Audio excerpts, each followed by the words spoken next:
Welcome to the Gospel Addict Podcast. I'm Bryan. And I'm Jim Reske. We're gospel addicts because we believe the gospel of Jesus isn't just good news, it's the best news ever. We're addicted to the gospel because it doesn't just start us out in the Christian life, it is the Christian life. Join us as we look at the Bible through the lens of the gospel. Thanks so much for listening. Welcome back to another episode of the Gospel Addict Podcast. I'm your host, Bryan, with my co-host, Jim Reske. Tonight, we're going to tackle at least one book, Ecclesiastes, which is one of the most fascinating books of the Bible. Don't you think so, Jim? I love it, Greg. I love it. So actually, it's been my favorite book of the Bible for a long time. Really? Yes. You have like a favorite verse from the book of Ecclesiastes or certain passages? Different passages, but just love the overall feel of it. So by the way, it's great to be with you tonight. Just for our listeners, what we're doing tonight is what we usually do. I'm going to be teaching on the book of Ecclesiastes and Song of Songs together next week. And so what Greg and I do is kind of have a podcast where we read it together, or read some passages, look at it and talk about it and wrestle with it together. Kind of cold, but we, go through it. And then we'll take the actual talk that we give and post that. And then we have the debrief, or what, I forget what we're calling it, Greg, but the post-op, the call where we go back and say, all things we want to say. The after talk, the talk we wish we would have given. Exactly. The repair work.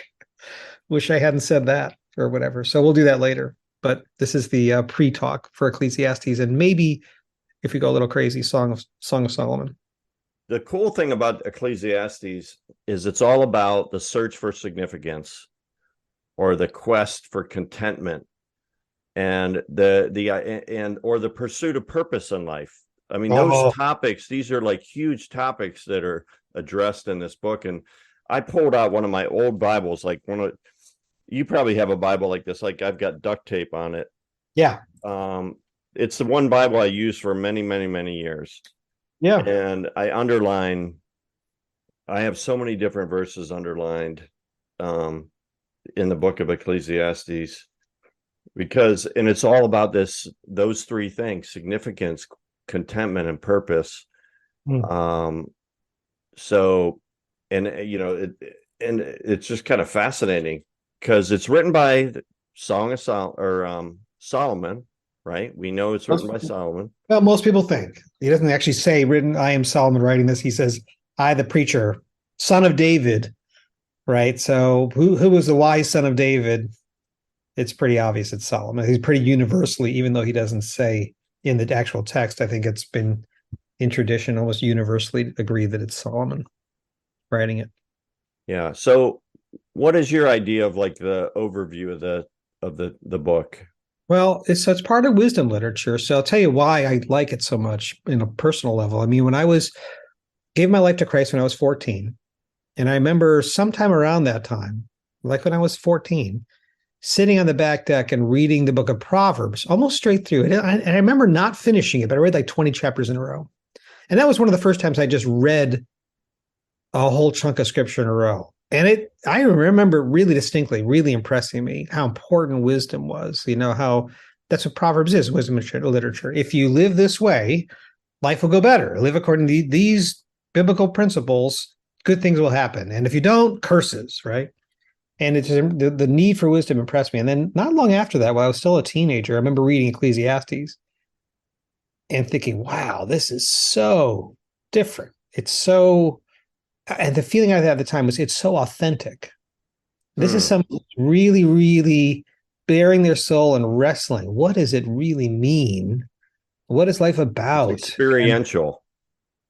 Good word, Greg. You're right. It's experiential, right? That's really good. It's so much about, it's almost, and this is why it fits Solomon so well, right? Because he had all the wealth, all the riches.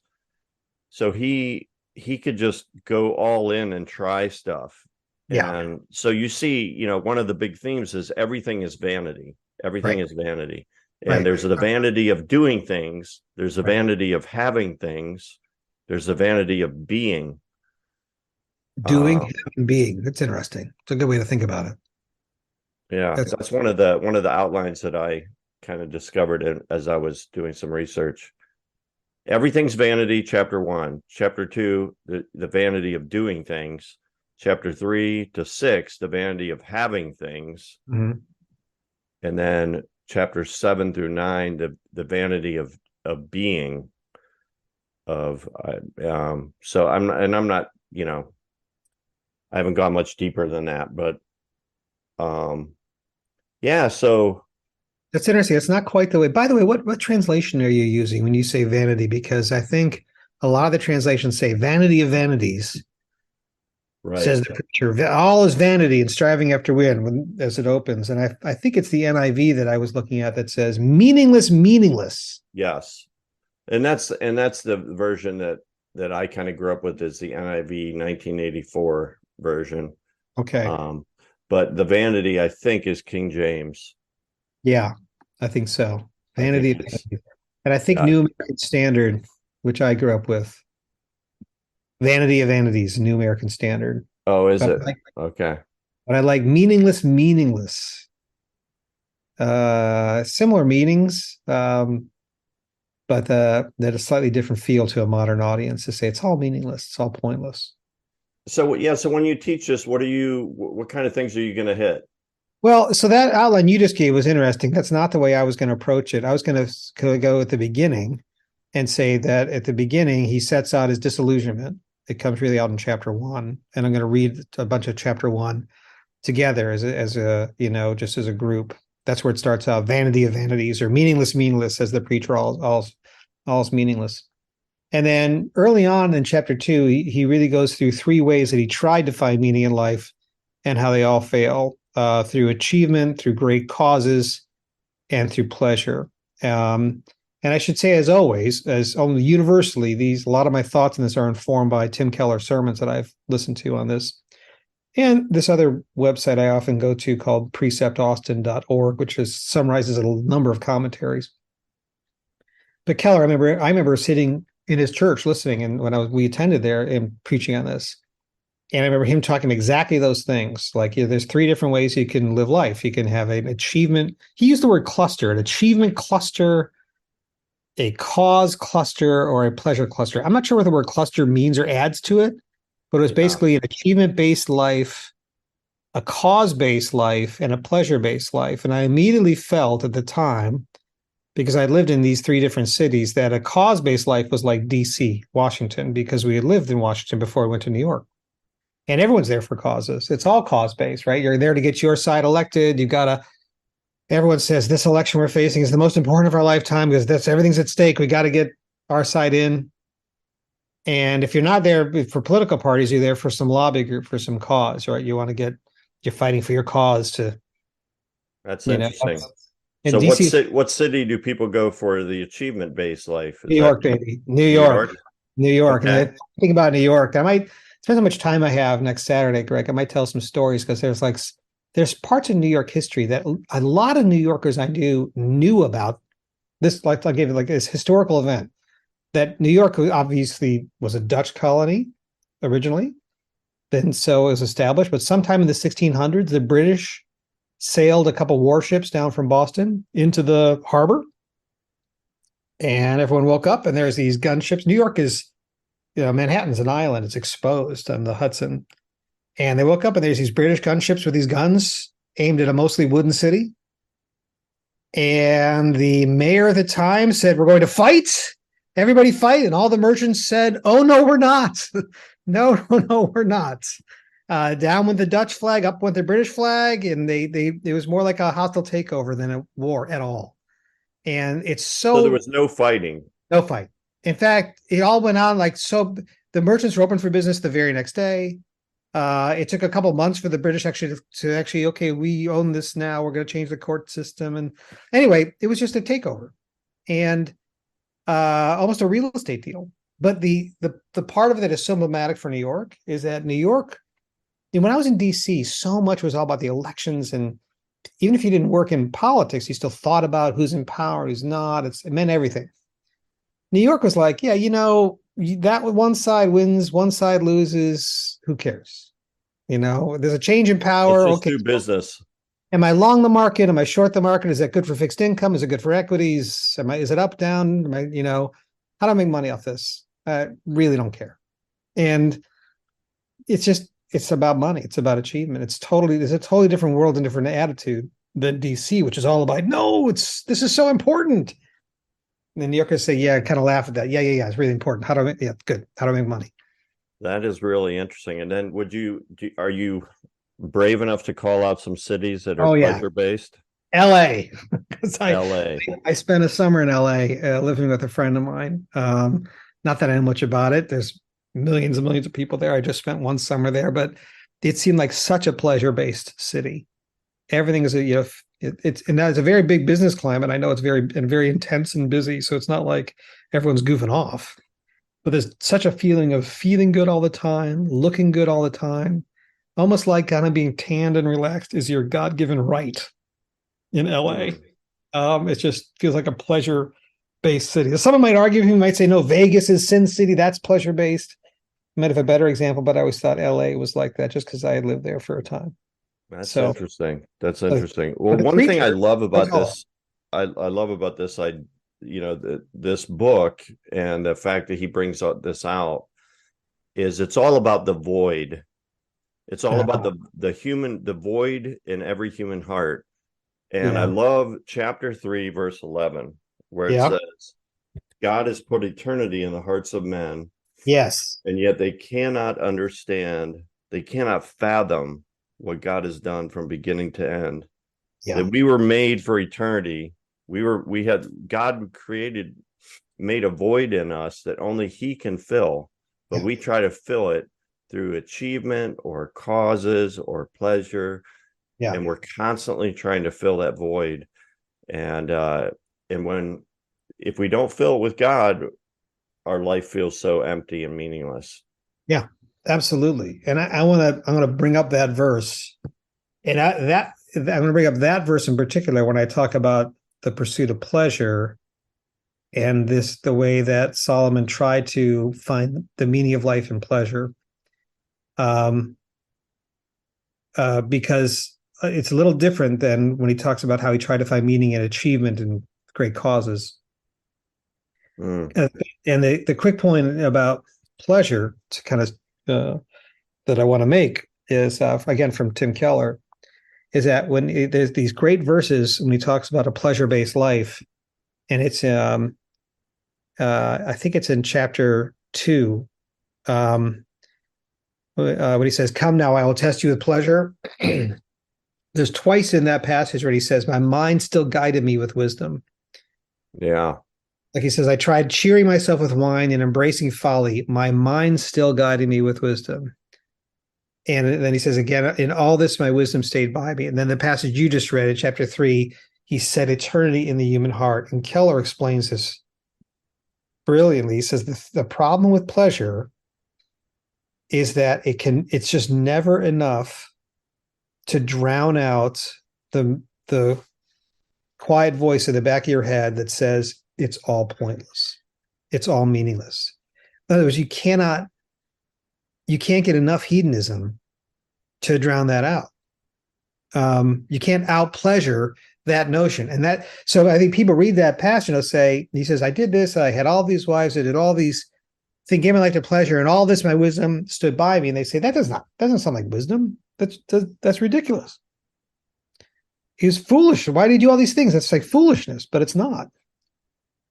The whole point is saying, in all this, my wisdom stood by me, is that even while he was trying to drown it out and trying to find his complete meaning through just endless pleasure, bottomless pleasure, it's not enough. The notion that life is still pointless breaks through, and you can't drown it out. Yeah. And it's easy to look at other people's pleasures and be like, that's so stupid. Yes. Like that's crazy that's yes. What they're giving their lives to. I don't. I don't know if you. Everyone's except your own. That's exactly right. And so it's in the And talk. and that's true with all three of those areas: achievements, causes, because some causes seem stupid. They do. I remember when we lived in DC, there was a woman who worked for the can industry. She was in the lobbyist, and she kind of took the job because it's a good paying job. She said, our whole reason for existing is to get people to use more cans and not bottles. That's why we're here. And they had a big deal. They were produced a commercial. She said, look, here's our commercial. Our commercial's on TV. It was some guy choosing a can instead of a bottle, saying, see, my drink is cold in the aluminum can, whatever. Like, push the cans. And That's interesting. even she thought, well, that's kind of silly, but it's a job. And you have causes like that today, like not using plastic straws. Some people think that's really important. That's a big cause. I'm doing my part to save the oceans because I don't use plastic straws. Absolutely, right. And other people say, what difference does it make if you use a straw? It's no How about big just not using a straw? Yeah. How about just sipping from the cup? I raise my glass to you right now, Greg. Absolutely. No straw for the record. So, but that point, by the way, I think just if you ever see people towing things on the highway behind them, some big contraption, whatever it is, it's a boat, it's a 4x4, it's something you think, what? Something that you would never do. And someone just spent a ton of money. They're towing their big contraption thing to some other place to do something else. So like all the hassle, all the money to do that thing. And the phrase I did come up with this is original. So I've said this for years. I'm going to use it when I give the talk is stupid is what I wouldn't do. Yeah. Stupid is what I wouldn't do. Stupid is what I wouldn't do. If I wouldn't do it, it's stupid, right? I would never go camping like that. I would never go for the 4x4. I wouldn't get a jet ski. Who tows behind the big boat or whatever it is that you wouldn't do? Yeah, that's right? So true. That's so true. And don't you think that applies to all those areas though? Achievement, causes, and pleasure. It definitely does. And I hadn't thought about it until you just mentioned it right now. But you're right. I was going to use some people that are like what they're trying to achieve, like getting in the Guinness Book of World Records, for killing, I don't know, juggling the most basketballs or something. Some of those achievements seem so silly. Oh. But which of those three do you feel like you tend to fall towards? Oh, achievement. Yeah, it's always been that way. I mean, so that's kind of how I feel too. You feel that way too? Yeah, because I think in ministry, like being successful, really, is I mean, you really want to be successful. Interesting. Which is something you fight, because I think biblically it's not about worldly success, it's about faithfulness. Absolutely. Faithfulness is what matters. There's many godly men and women who've served in really small ministries, but they've made incredible impacts just because they've been faithful to what God has called them to do. At the same time, there's been people that have had incredibly large seemingly impacts and successful in the worldly eyes. They get on TV and then you find out their lives are like, they're not really they're in it for the money. It's empty. Right. Yeah, it's just empty. But that's interesting, Greg, because I wouldn't have thought of that. I would have put you down as cause based.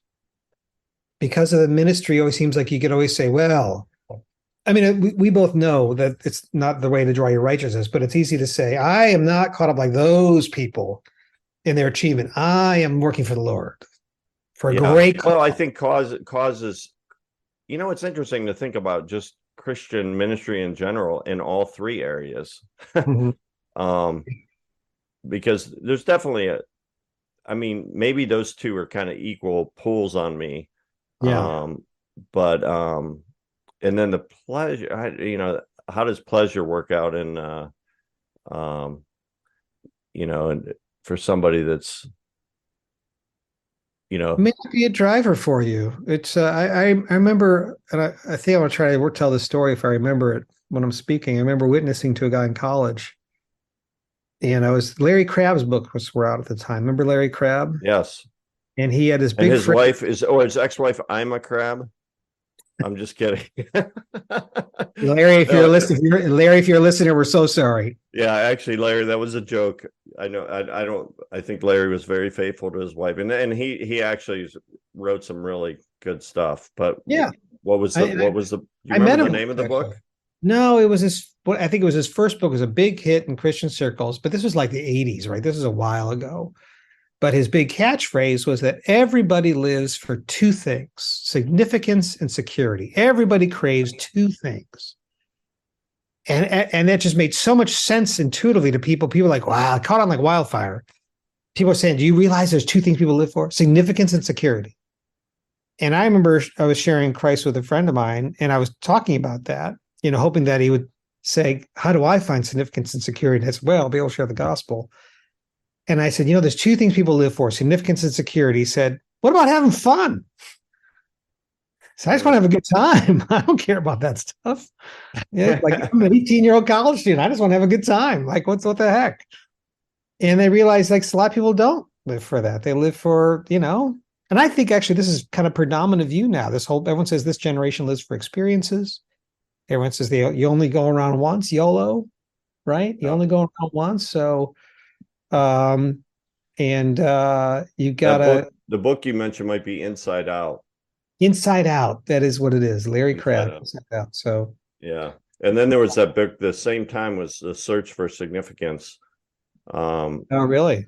There was another big book that had the same truth. But you're right. There is but it's very heavy. It's very meaty. It's like thinking people say, you're right, significance. But a lot of people say, bag that. I just want everybody, remember that song it was 80s or 90s, everybody's working for the weekend? Yeah.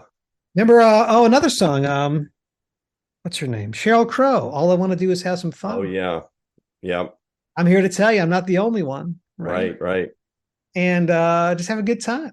Right. But I think are we saying that like these three areas that come out in the book of Ecclesiastes are still relevant today? Absolutely, because I think that people, absolutely, because what he's trying to say is, first of all, we should have started this way. He's trying to look at life under the sun, right? So under the sun. So from like an earthly perspective. Right. Not the heavenly perspective, the earthly perspective, right? Under the sun is like, let's think of what this world is like if there's no God. Like apart from God. Apart from God, you look at life and you try to make as much money as you can. But what is it all for? You can't take it with you. Right. So it's meaningless. Apart from God, you give yourself to a cause. Right. And you work for that cause, and then it's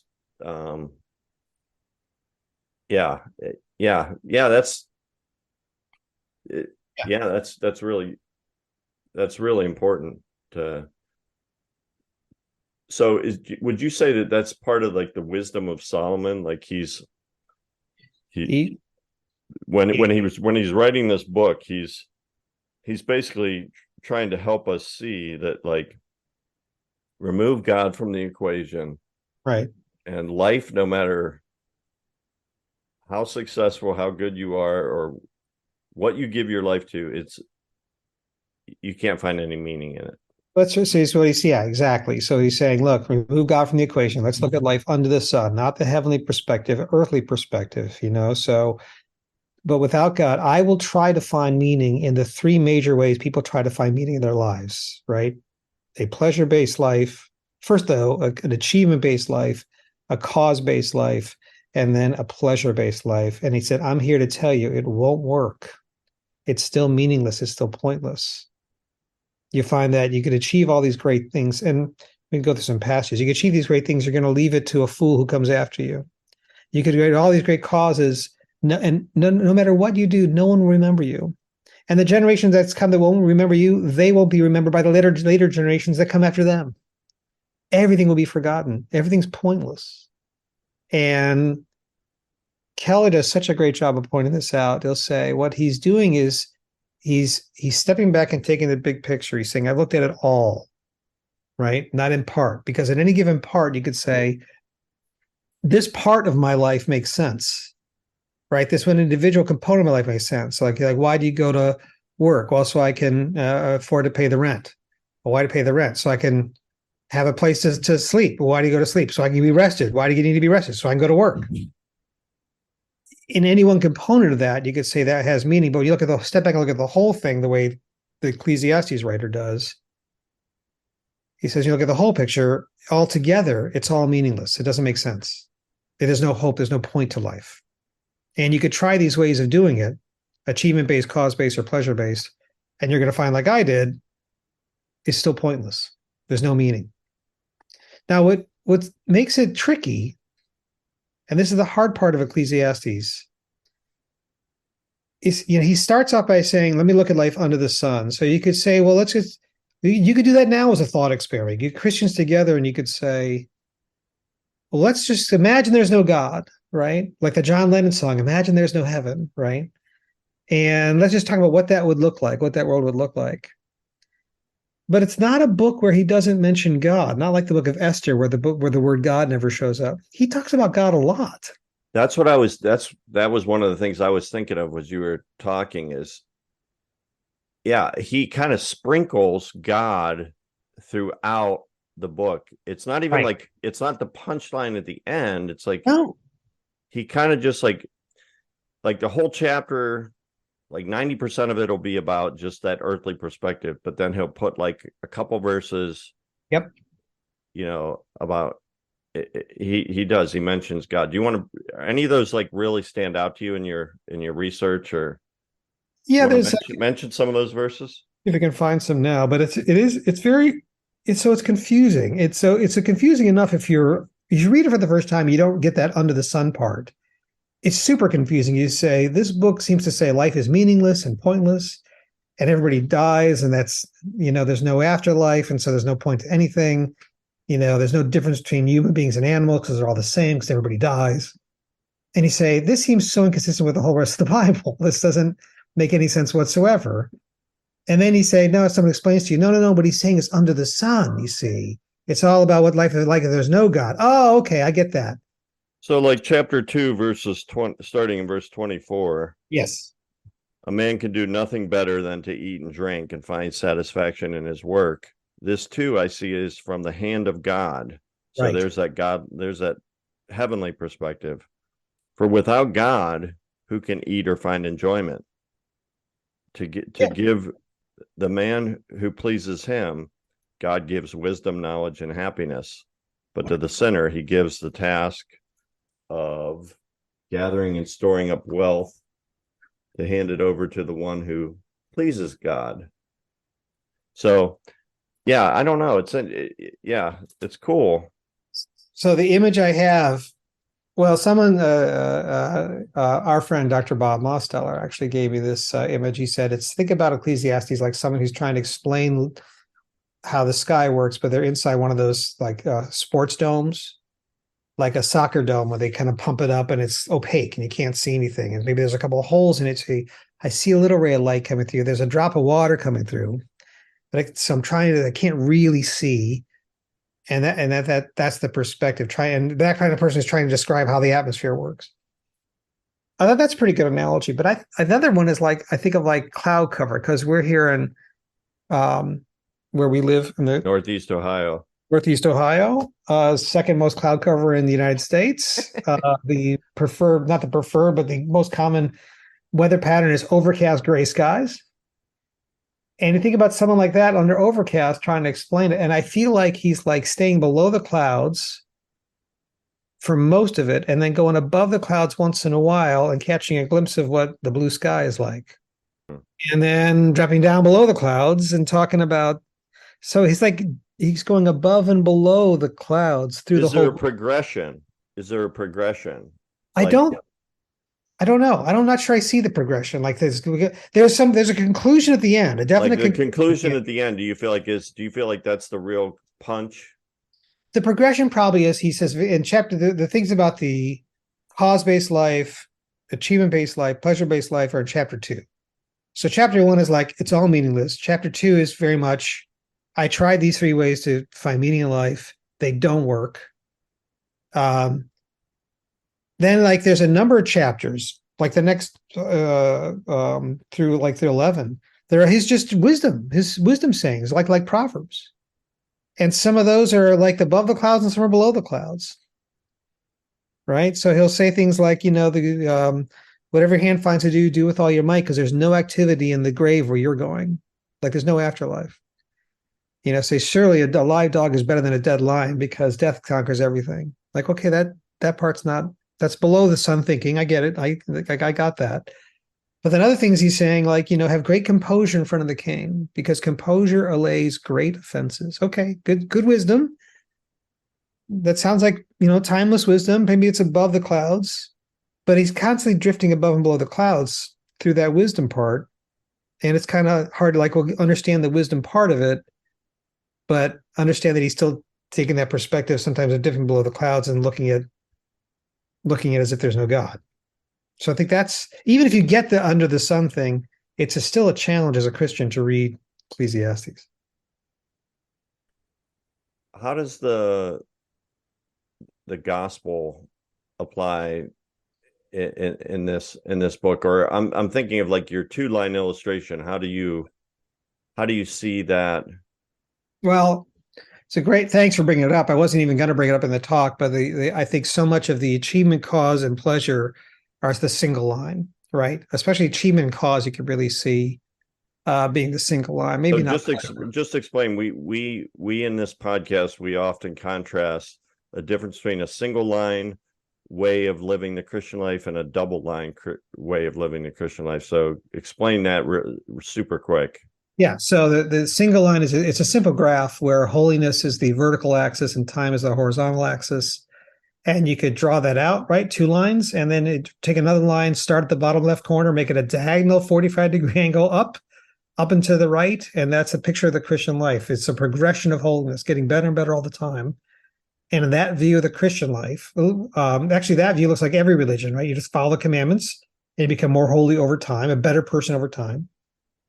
But the Christian single line way is where there's a little cross at the base of the line, or at the base where Jesus starts you off in the Christian life, and then the rest is up to you to become a better Christian over time. So it's all about your performance. And then, so achievement-based life and cause-based lives are ways of saying, I don't need Jesus as a savior. I'm going to be my own savior. I'm going to get a life. I'm going to have a great life. I'm going to find meaning in life. And because I achieve these great things, or I live for these great causes. So, and I'm not sure, Greg, maybe pleasure fits in there. Maybe pleasure is another, it's because it's it's a way to find meaning in your life, to say, I know my life will be worthwhile if I get to these things on my bucket list, experience these things I always wanted to experience. I do these things, and I go these places, and it's another way to look back and say, my life was worthwhile because, I did this stuff. And so in that sense, it is still self-justification. It's still a functional savior, right? It's not really going up a line of holiness, but it's still finding a savior. You're being your own savior. So, anyway, the gospel is totally different, right? The gospel is, without drawing the whole line verbally like we sometimes do in the podcast, but the gospel is basically a progression of your awareness. So there's an upward sloping line, but it's a progression of not your performance, but your growing awareness of his holiness, how holy he is, and a downward sloping line, which is your growing awareness over time of your own sinfulness, your brokenness, how sinful you really are. And the gospel, the cross doesn't start you off. The cross fills the gap between those 2 lines, and the gap between them gets bigger and bigger over time, not smaller and smaller. So the cross that fills the gap in the illustration grows and grows and grows, because the gospel gets bigger in your life all the time, not smaller, not starting you off in the Christian life, but the whole Christian life. So do you see that coming out in this book, or the? Yes. Okay. Yes. Where? So, I'm not sure I'll do the illustration next week when we talk about it, But I think the gospel comes out after you're doing all these things. He says all this fails, right? Achievement, causes, pleasure, all fails. Then you get to chapter 9, and I think you were asking me before if I had a favorite verse in Ecclesiastes. This is probably it. But here's verses. Here, let me read it to you. Chapter 9, verse 7. And I'll start there. It says, "Go then, eat your bread in happiness, and drink your wine with a cheerful heart, for God has already approved your works. Let your clothes be white all the time, and let not oil be lacking on your head." I'll stop there for a second. No, it's worth reading the whole thing. I'll just keep going. That was verse 8. I'll read verse 9. "Enjoy life with the woman whom you love, all the days of your fleeting life, which he has given you under the sun. For this is your reward in life and in your toil in which you have labored under the sun." And then verse 10, "Whatever your hand finds to do, do it with all your might. For there is no activity or planning or knowledge or wisdom in Sheol where you are going." Verse I quoted a moment ago. Here's how the gospel plays in there, Greg.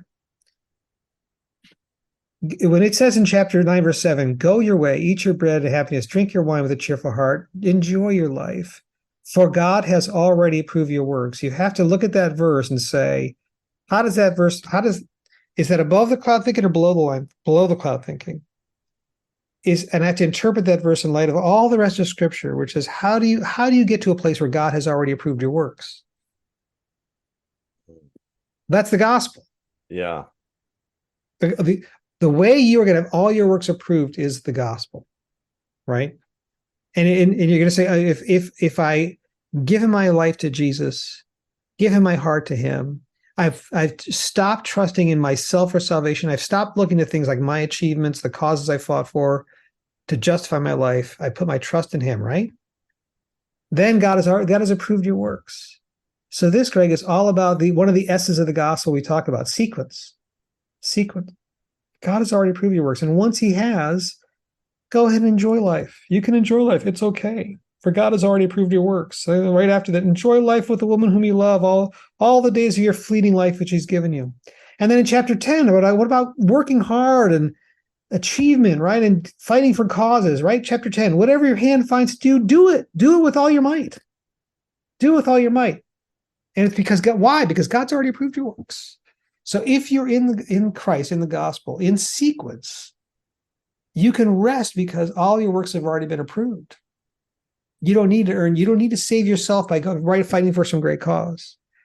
It's too hard. You don't need to work. So you can rest from that. You don't have to work so hard to achieve incredible things to say my life was worthwhile.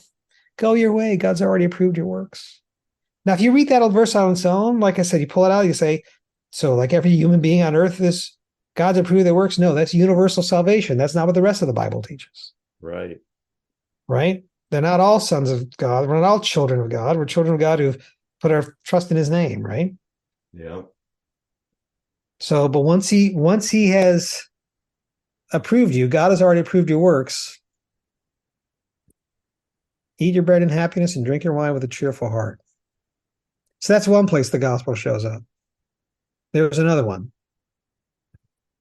Where's that? Chapter 12? That's the conclusion, right? And one of Keller's sermons on Ecclesiastes is called "The Problem of Ethics," and he really, really pulls this out in that sermon. And he says, the verse is chapter 12, verse 13. Do you have it there so you can read it, by the way? Yeah. Now all has been heard. Here's the conclusion of the matter. Fear God and keep his commandments, for this is the whole duty of man. Right. God will bring every deed into judgment, including every hidden thing, whether it is good or evil. And what Keller pulls out is that he said he doesn't stop there and say, here's the conclusion, keep the commandments. Be a moral person, be a good person. He says, and if you read it that way, you'll miss it. He says, fear God. And keep his commandments. And what he pulls out, he says, theologically, there's two ways fear is used in the Bible. One way is when you use fear of harm, which is, cowering in fear, which is very self-centered. I'm afraid what's going to happen to me. The other way he said is more often used in the Bible is fear is awe and wonder. You probably study this too theologically, right? That the notion of what does it mean to fear the Lord? Yep. right? It doesn't mean to be afraid of him. Right. It means to be in awe of him.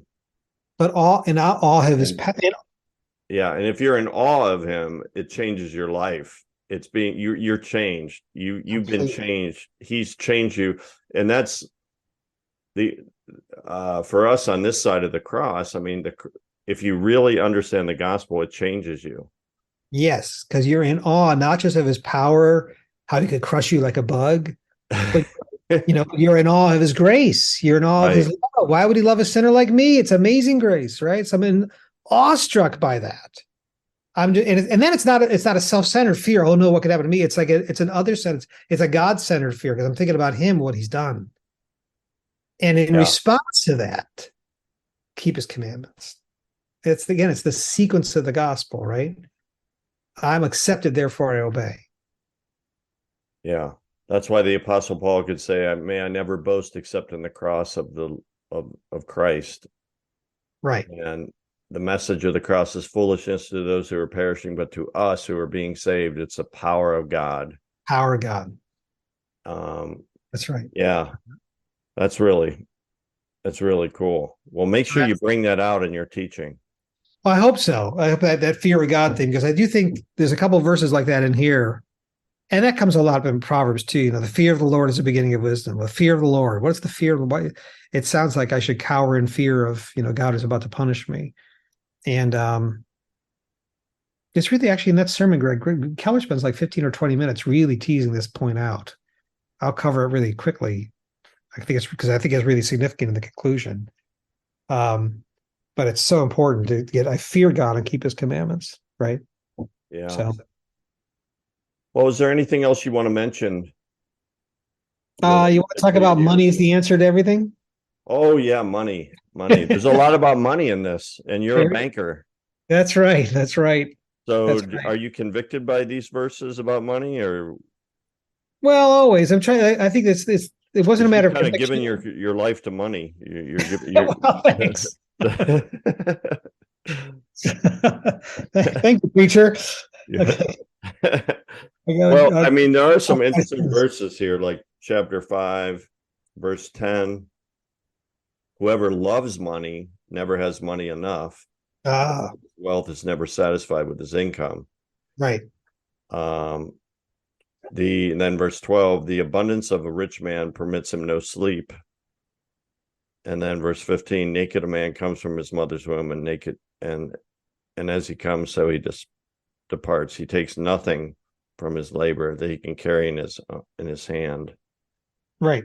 Right. There's a lot of interesting verses about money. What do you think about what are your thoughts about just like the biblical view of money? Well, first, what you tell the story of Rockefeller? What's that phrase he has about how much is enough? Well, there's that story of Rockefeller that somebody asked him one time after he had, created so much wealth that he, didn't have a care in the world. Like, how much more do you need? And he just said, what I remember is like, just a little bit more. Mm-hmm. Just a little bit more. And I don't know if he said if he said a dollar amount or if he said just a little bit more, and there's a verse in here that says, whoever has money never has money enough. Yeah. I was trying to find that one. It's in Ecclesiastes. Yeah. It's just a little more. Yeah. But yeah. So here's just thoughts on money. And I think I might share this. If not, I can start with you now. We can always do the debrief later. But like the verse 10, verse 19 is the one that says money is the answer to everything. Do you have that? Do you have that up? 10 verse 19. And I this is the one. So what I'm going to probably talk about this way. First of all is the professor's disillusionment with life, what that says. Then the way he tries to find meaning in three things that don't work: achievement, causes, and pleasure. And then secondly, the professor's wisdom, just because a lot of this book is just about saying his wisdom. And then the professor's conclusion, the very end. We've already talked about the conclusion, but this is part of the wisdom, right? So read 10 verse 19. A feast is made for laughter, and wine makes life merry, but money is the answer for everything. And that's in the Bible. Yeah, that's crazy. It's crazy as people read Ecclesiastes and say, why is this in the Bible? Doesn't make any sense. Yeah. Money is the answer to everything. What do you think? What do you think it means? The way my first thought on this is that, that's again the perspective of somebody without God. Right. This is a perspective of, you could almost hear somebody saying this. All the time. Yeah. Hey, we have parties so we can laugh, and we have wine so we can, be merry and forget about our problems. And but money's the answer for everything. Money's the answer to everything. If you can hear, so to me, it's like a perspective of somebody apart from God. But am I wrong? Partly. So I'll tell you that, first of all, the way, and you can coach me and tell me, I'll tell you this for the podcast. You tell me for the talk, because I want to say the way it sounds like a New Yorker's approach to money. Okay. Sounds like the way a New Yorker would say, absolutely. If you said that to a New Yorker, they would say, money is the answer to everything. Everything does boil down to money. If you look at it you look at a beautiful building, that building is a machine that makes the land pay. You look at a field of crops, that is grown not because it's a pretty crop. It's grown for cash, right? Some farmers doing it so they can pay the debt on the field and get enough money to buy seed for next year. And everything boils down to money. Everything's economics. One of my favorite movies called Margin Call. It's about Wall Street, and there's a scene in there where two guys they're sent to go find somebody, and they say, you'll find him in this strip club. And they go to this strip club, and they're in there, and they're looking at this dancer right in front of them. And they don't actually show her the movie, thankfully, but they don't show the woman, but she's dancing, and the guys look at each other and they say, how much do you think she makes?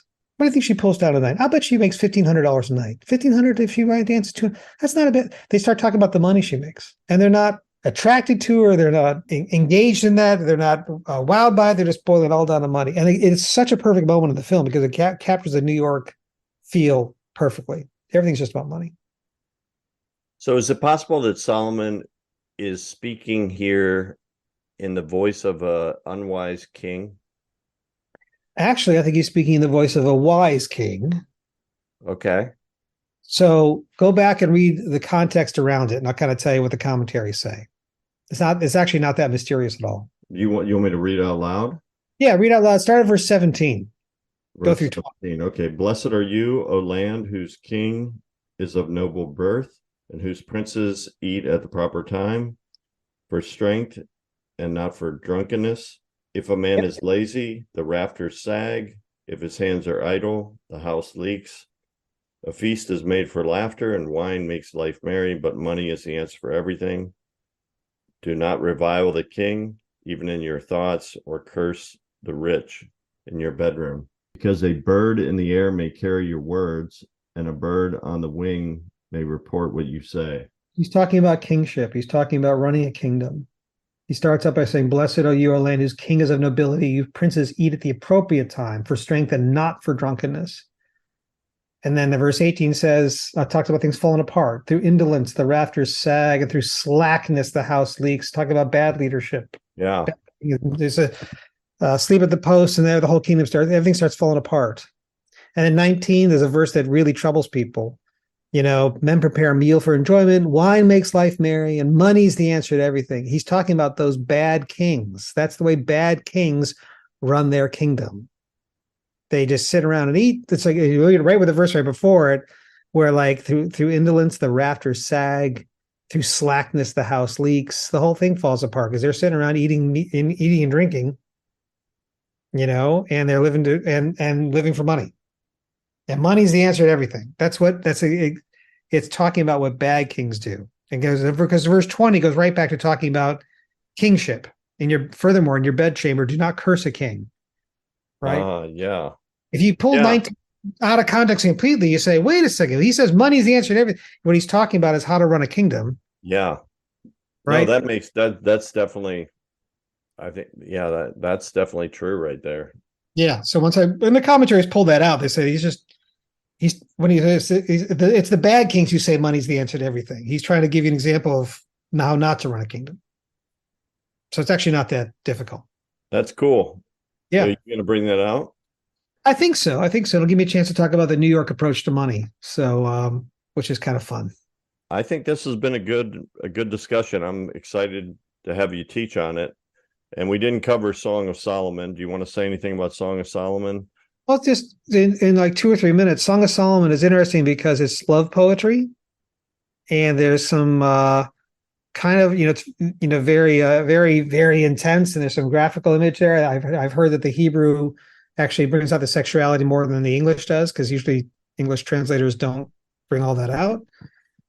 And when I started studying it, Greg, to get ready to talk on it, basically I found it was kind of startled to learn there's two very strong points of view on Song of Solomon. One is that it is absolutely literal. Yeah, all it is a love story between a boy and a girl. And I think in this case, you probably say boy and girl instead of man and woman because they're young.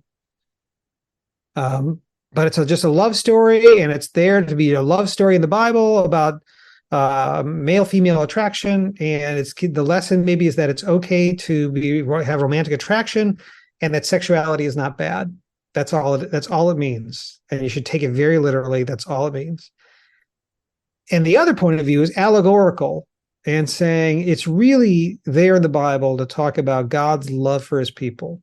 So, and actually in Jewish tradition, that's always been the way they've looked at it. It's all about God's love for the Jewish people, for his people.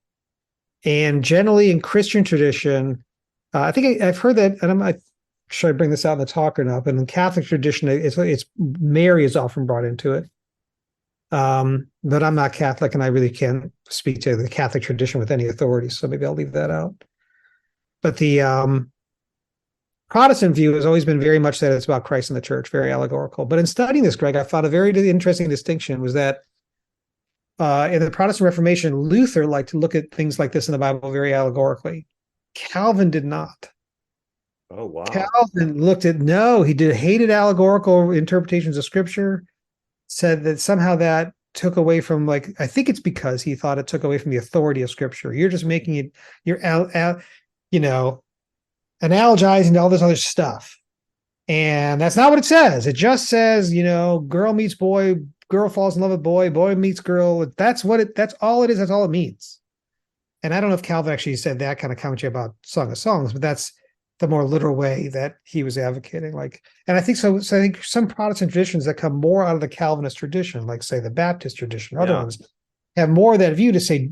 And when I studied this, there were lots of strong literalists. I thought the pretty universal view was that this is about Christ and the church and about the love affair God has for us. But there are lots of strong people like John MacArthur said, absolutely not. Literalville. This is literal. That's all it is. And in our Bible study, the speaker who just spoke before me, he mentioned that last Saturday morning, yesterday, that all it is literal. It's just a little love poem that happens to be the Bible, and we should take it on face value for what it is. With the feeling that to do anything more is somehow to not hold Scripture in high regard, to look for allegories. You're going down a slippery slope, and all of a sudden the story of Jonah is not literal, and it's and creation maybe not literal, and you're right. Yeah. Right. And so they don't like that. No. I don't have a problem with it being allegorical. Well, so you think about I gotta get chapter and verse. Where is it? Is it Paul, or is it it's in Hebrews. They start talking about Hagar and Sarah, and one corresponds to Jerusalem, and one's the people of the Jewish nation, one corresponds to, in other words, within the New Testament, there's Old Testament reading of the Old Testament in an allegorical way. Yeah. So legitimizing the notion that it's okay to look at it allegorically. What is the meaning? Maybe on the face it does mean those things, but what is the meaning under it? But the tension here was very interesting. A lot of commentators were feisty against the allegorical way. Like, no, don't read anything more than Song of Songs. It's just about romantic love and sex, and that's it. Okay, well, there's some good lessons there. Like, and by the way, here's one big lesson. If it is literalville, the notion of that romantic love should be between like husband and wife is really recent in human history. And I'm not, you can Google this, I'm not making this up, but people say the notion that romantic love is associated with marriage is only a couple hundred years old. For thousands of years, people are like, well, you do arranged marriages to build up your family, to build up your kingdom, for business purposes, basically. You might have romantic feelings, but it had nothing to do with who you were married to. And so you might say, from thousands of years ago, God was saying, I want romantic love to exist between husband and wife. I like that. And that's where the romantic love is supposed to be. And that relationship is supposed to be a romantic one. But for thousands of years, really up until the last couple hundred years, people did not associate romantic love with marriage. Like it's not neat. Secular literature, there's tons of articles talking about this. I actually remember hearing that in grad school, people talking about that. And I just tried to, just recently Googled it to make sure I remember that right. And there's lots of articles talking about that. It's like, yep. No, romantic love was not associated with marriage until recently. So maybe that is one good literal interpretation that comes out of it. Hey, you should be romantically attracted. And it ties in with the Ecclesiastes verse. It says, enjoy life with the woman who you love all these days of your life. And then there's a verse in Proverbs more explicitly says, enjoy life with the wife of your youth. Right. So you should be romantically in love with your spouse. And okay, that's a good literal interpretation. But I think the allegorical one is deeper. And I personally believe like it really is. The reason there's a love story in the middle of the Bible is because the whole Bible is all about his love story. Yes. Right. It's all about Jesus. That's right. And this is like kind of in the middle of the Bible because of that, right? The whole thing is a love story where he had us and he lost us. Yeah. He had to die to get his bridegroom back. Right. The whole thing's a love story. I think that's why Song of Songs is there. Thanks for listening to this episode of the Gospel Addict Podcast. Feel free to contact us via email at gospeladdictpodcast@gmail.com. Stay tuned for our next episode, and remember, on your worst days, you're never beyond the reach of God's grace, and on your best days, you're never beyond the need of God's grace. See you next time.